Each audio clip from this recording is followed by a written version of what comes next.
आधुनिक मानसशास्त्रानुसार व्यक्तिमत्व हे व्यक्तीचं रूप आणि गुण यांचं वैशिष्ट्यपूर्ण आणि गतिशील संघटन आहे.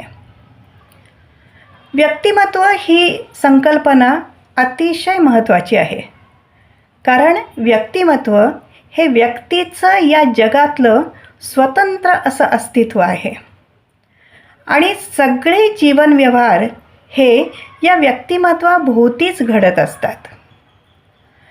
भारतीय मानसशास्त्रामध्ये व्यक्तिमत्वाचा विचार करताना शरीर, मन आणि आत्मा यांचा एकात्मिक दृष्टिकोनातून विचार केला जातो.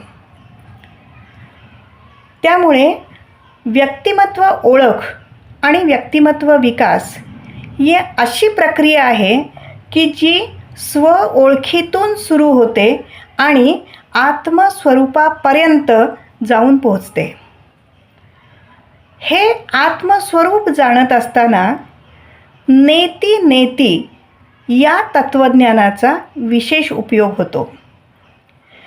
हा एक पद्धतशीर आणि मर्यादेपलीकडे नेणारा असा विचारप्रवाह आहे.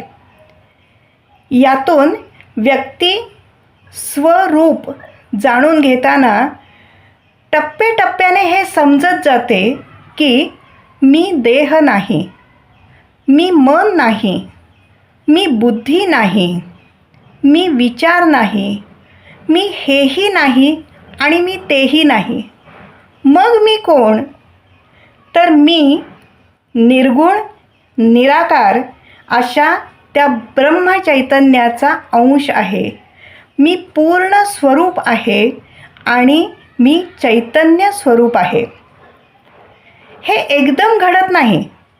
हे टप्प्याटप्प्याने आणि अत्यंत पद्धतशीरपणे घडत असते.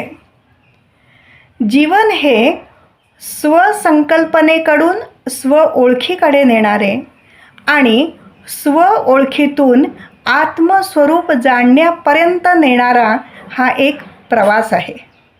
धन्यवाद.